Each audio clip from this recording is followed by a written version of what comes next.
Hi, I'm Gemmy Cheung. I'm from the Singapore National Eye Centre. This is a really exciting time for us in retinal space. This time we're talking about geographic atrophy, which until very recently has had no effective treatment. So this is a time for us to all learn to understand this disease, to understand how it impacts on our patients, the variability in how the disease progresses, and which are the patients best poised to benefit from the treatment. We had the opportunity to have the expertise of many of our regional leaders, including representation from Australia, Singapore, Hong Kong, Taiwan, and Korea, as well as Japan. We hope to work together as a group of leaders, as well as to work together as a community with our retinal colleagues, general ophthalmologist colleagues, as well as patients at the end. So the areas we'll cover include generating new data, answering questions regarding unmet need, disseminating that information, and guiding our colleagues in the practice, and ultimately really to benefit patients.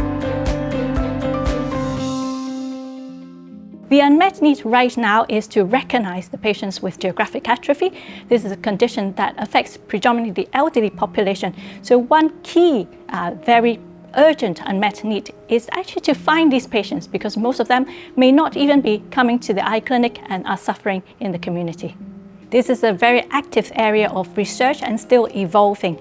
The prevalence figures reported across the world is highly variable. It depends very much on what is the population being captured, whether it's the clinic-based population, whether it is the fellow eye of patients who already have neovascular AMD, or whether it is a general population. And within Asia, generally there is a sense that the prevalence may be a bit lower than the Western population. But even within Asia, if you compare papers out of, for example, Singapore from ourselves, from our colleagues from South Korea, from Japan, there is also a range of differences in the prevalence as well. So I think the key is we need continued and more data to understand this space better. Pachychoroid is a very interesting disease. There's a lot of focus on, particularly in the Asian population, and it is characterized by, for example, central serous chorioretinopathy. And we know that as one of the complications, patients with CSC can develop some form of macular atrophy, and on the imaging we can see similar levels of loss, particularly in the photoreceptor and retinal pigment epithelial layers. So in that aspect, it can sometimes be confused with age-related macular degeneration.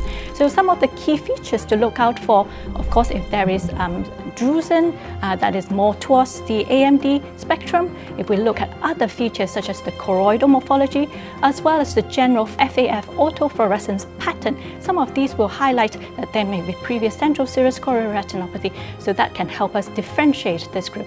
In fact, not just pachychoroid, another group that is often easily confused with AMD-related geographic atrophy are the patients who suffer from inherited retinal dystrophy. And again, for example, in Stargardt's disease, certain types of fundus autofluorescence pattern may be very helpful to differentiate the conditions.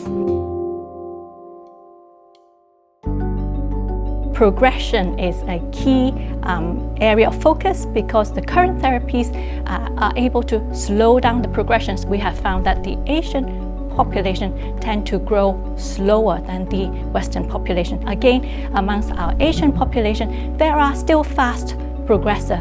I would estimate that about something 10 to 20% of our geographic atrophy patients who will grow at a rate of 2 millimeters squares and above. And amongst those, there may be some phenotypes which help us, again, if there is a strong drusen background or the baseline characteristics such as large baseline area, as well as multifocality. So these phenotypes are common to both Asian and non-Asian patients in predicting a faster growth rate, and I think that is very important.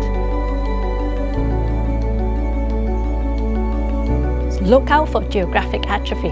This is a new era and it is only going to grow. And for now, we need to look out for these patients. We need to learn about how best to diagnose them and monitor for the growth rate. And then there will be better outlook for this group of patients for sure.